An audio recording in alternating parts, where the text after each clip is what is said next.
Oh, this rhubarb will boil down a treat. Lettuce. Oh, Claire, I like the look of your leeks. Where's the milk? It's outside, Dale. Huh?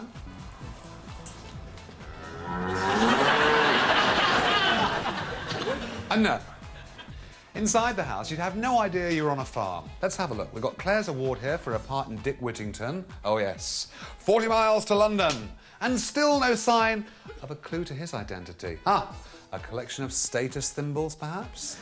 And this should be helpful. A trophy for Best Heifer of the Year 1995. But there's more of him in there.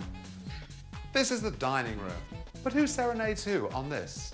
And I always say you can tell so much about a guy by what he keeps on his ceiling. Dare you ask what those hooks are for? Well, I can tell you, this collection of porcelain piglets are all his. Good sturdy furniture.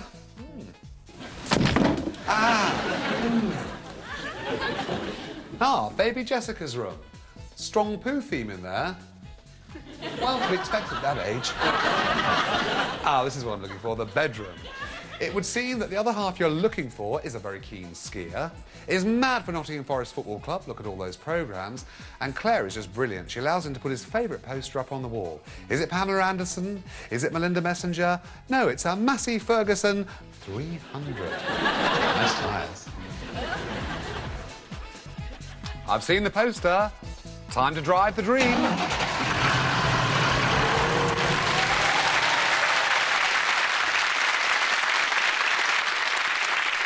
You get 3 questions. Who's it going to be to, and what's it going to be? You're looking for the right guy. OK. I'll ask the first question, if I may, to Jonathan. From the film, it said that you were a big Notts Forest supporter. What part of the ground do you actually sit in? We sit behind the goal in the next to the Trent end. Second question, to whom? Nick, why are the hooks on the ceiling? Because the main house was built about 85 years ago, and the hooks were actually where they hung the carcasses before they were sold.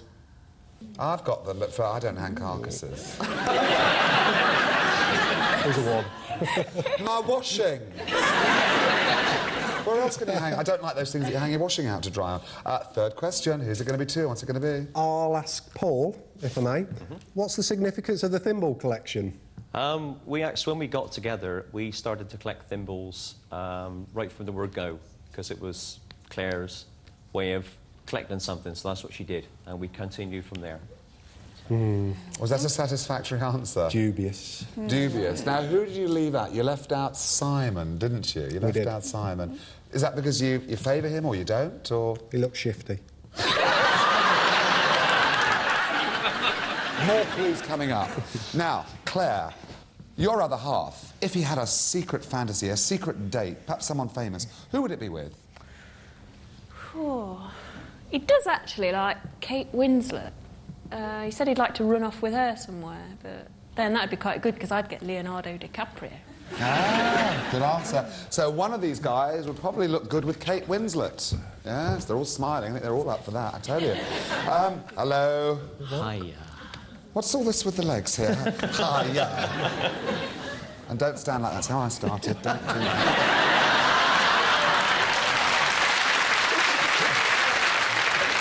Tell me, Paul, what would you say would be her secret fantasy date? Who would be her ideal date? Well, Dale, as you can see, she's a bit of an amateur actress. She would love to spend a date with Kenneth Branagh.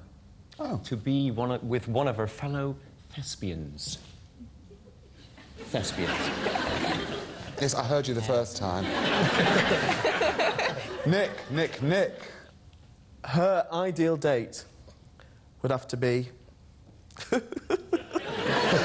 Michael Parkinson. There's nothing she likes doing more than talking, and he's a good listener, and he gets paid for it. That's fair enough, that's fair enough. Good answer, good answer. Simon. Hi, Dale. Who would be her ideal fantasy date? Well, Claire is a bit of a sucker for the Italian look. I reckon Andy Garcia, the actor. Oh, Andy Garcia, the actor. Well, that's good. Well, I could see those... all the guys you've mentioned, I could see matching up very nicely with Claire over there. Jonathan. Well, she likes them rough and ready, I think. Dale. So, someone like Jimmy Nail, because he's fairly rough, isn't he? So, I think she'd be ready. Oh, fair enough, fair enough. I don't know, I think you'd be great with all of them. I'm sorry going home with one of those. OK. What do you reckon now? You think it's Nick, don't you? Well, yeah, I mean, he's got the build for a farmer. Right, well, you need a bit more help. The kissing begins now. Each of those guys is going to pucker up and give her a nice smooch. So, boys, if you're ready, off you go.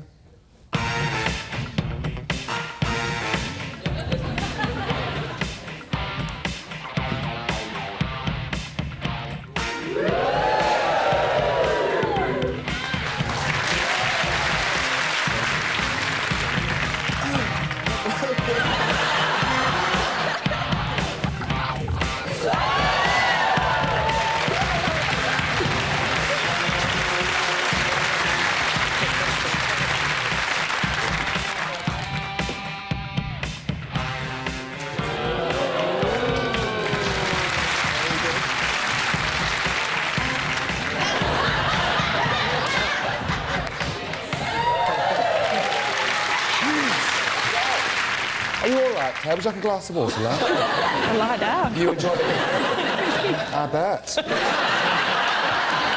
So, well, this is where you have to decide for a place in the semi-final to go and join Guy and, of course, Roz earlier. Well, who's it going to be?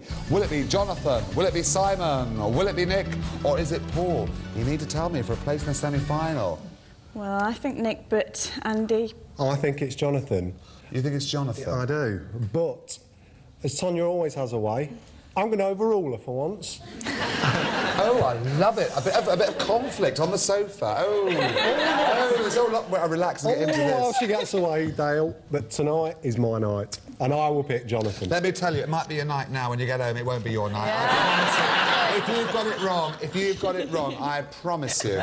So, you're going to say it's Jonathan? We are, aren't we? Yep. OK. So you say it's Jonathan. Tell me why you don't think it's Paul. I think it's Paul, because that accent, I don't know where it comes from, but... It's not the fault. No way. It's got sort of El Dorado written all over it, hasn't it? Nick's far too sophisticated for Claire, I think. The way he sort of ambled along there, you know, far too stylish. Yeah, Simon?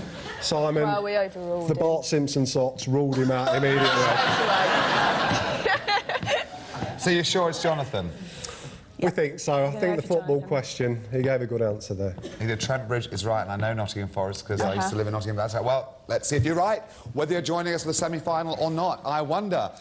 Claire, I can't stand it any longer. Those four guys, one of them really is your other half. Please tell me, boys, who are you?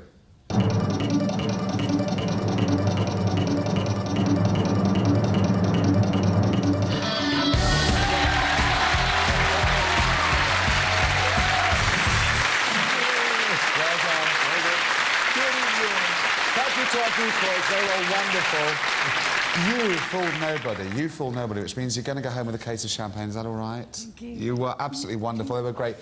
You will be joining Guy and Roz in the semi-final. Fingers crossed you go home with something very special. All to come in just a second.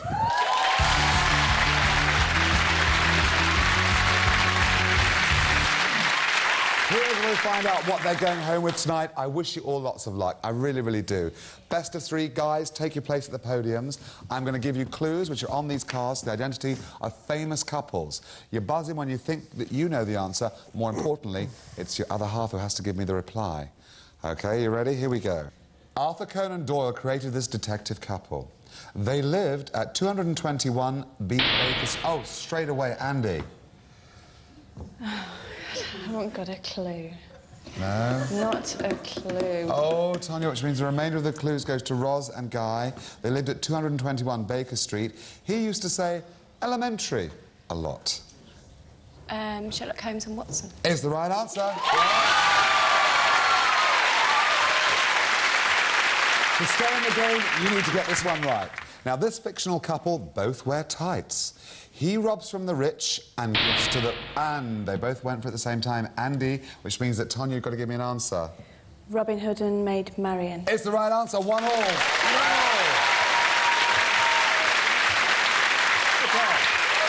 1-all. Your last chance. Now, this couple were from the golden age of comedy. That's another fine mess, was one of their catchphrases. Andy. Laurel and Hardy. Is the right answer, yes!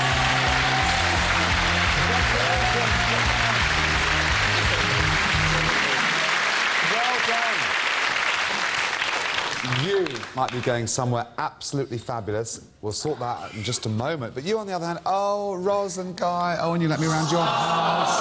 I saw your house. You let me have fun with your rat. I'll never forget it, thank you. Listen, I think that you need to get away again. And I won't send you to Italy, because it'd be a bit like Coles to Newcastle, wouldn't it, really? How about a weekend for two in Paris? Lovely.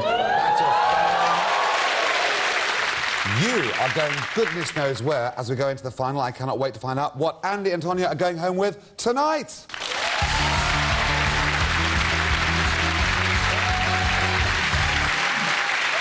Now then. Well, this is when it gets really serious. You have been brilliant so far.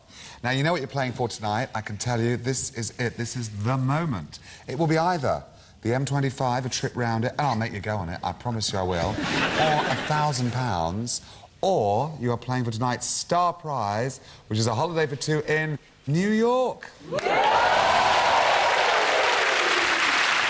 you been? Never. You've never been. You will absolutely love it. Now, I can't get you there, only you can get you there with a bit of help from this guy here. Now, this is Simon, who you met earlier, who was lying like there was no tomorrow, weren't you, Simon? I certainly was. Yeah, but this time you're going to tell the truth. And if you can spot which one of those three ladies is his other half, you're going to New York. Or you're going around the M25. I know, it's up to you. Now, they all look like they could be potential other halves to you, Simon. They really do. They're all gorgeous. One of them is. So tell me, first of all, what do you do? I really work for an IT company designing computer systems. OK. Without giving too much away, tell me about life with your special lady. Well, I've only been married 2 months, and so far I think it's very, very good, and I'm really enjoying it. The only thing is I've discovered one thing since we've been married. She talks a lot. Oh, dear, oh dear, oh dear. Well, now, you've heard what he has to say. All three girls earlier were trying to fool you as well. One of them really is his other half. You get that one right, you've cracked it. So, girls, tell me, Maria, what is life like with Simon? Well, Dale, Simon and I, we live in the city. I never used to like motorbikes, but since meeting Simon, there's nothing better than getting on the back of the Suzuki 750, speeding off into the countryside, just by ourselves.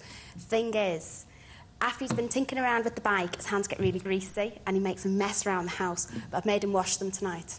And do you really, really, really love him? Oh, Simon, I love you because, although we've had ups and downs, I couldn't live without you. Oh. Well, she was good, but is she the right girl? I wonder. Jennifer, please tell me, what is life for you like with Simon? Life with Simon is really good. Simon wants to be a millionaire by the time he's 30. But rather than working hard in the office, he prefers to potter around in the garden. Do you ever tell him you really love him? I try to. Go on then, tell him. I love you, Simon, very much because you make me laugh. Ah. The eyes were very convincing there, weren't they? I don't know, but then so was Maria and Melanie. Oh, here we go. Remember Melanie from before? Simon is a major, major film fanatic. So much so that, are you ready for this? He spent £2,000 on a cinema surround sound system. But there's one good thing about it. We can have a private snog. You'd need a big cinema with that one, wouldn't you? You would, yeah, you would. And the question is, do you love him? And if so, when did you last tell him? Well, the other morning. Simon, I love you because you always tell me that I look beautiful, even in the morning when I know I don't. Wonderful. Well, you've heard all three girls tell a tale of life with Simon. One of them is his other half. You pick the right girl, you're going to go to New York. You have three bets. You have the M25, £1,000 and that trip to New York. So tell me now, where would you like me to place the holiday in New York? With which girl? Because that is his other half. Jennifer. Jennifer's your girl, there is New York. Absolutely. So who do you think is least likely to be his other half? No. No, Melanie. Melanie? Melanie. Melanie? I can't see them together. She's a bit wild. Yeah, she's a bit wild. She's sort of like company on her own, isn't she? Yeah. You know what I mean? No, but I love you, Melanie. No, I do. I do love you. Well, M25 now. That's it. Which means, of course, that she's the M25. By default, the £1,000 goes to Maria. Oh, I hope you're right. I really do. Simon's real other half. £1,000 would be great to go home with tonight, wouldn't it? Yep. Let's see if you're going home with £1,000. For £1,000, Maria, please tell me, are you the right girl? Unfortunately, no, I'm not.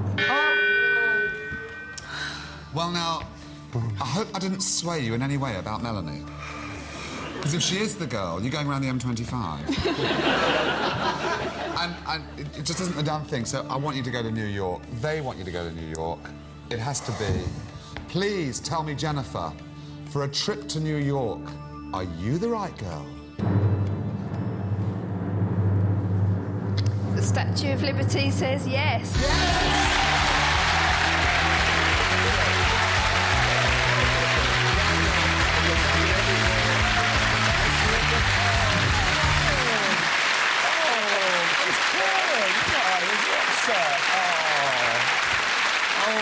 Fantastic. Well, the decoys were brilliant. You were fantastic. Thank you for taking part. And you're going to New York, which is absolutely fantastic. Yep.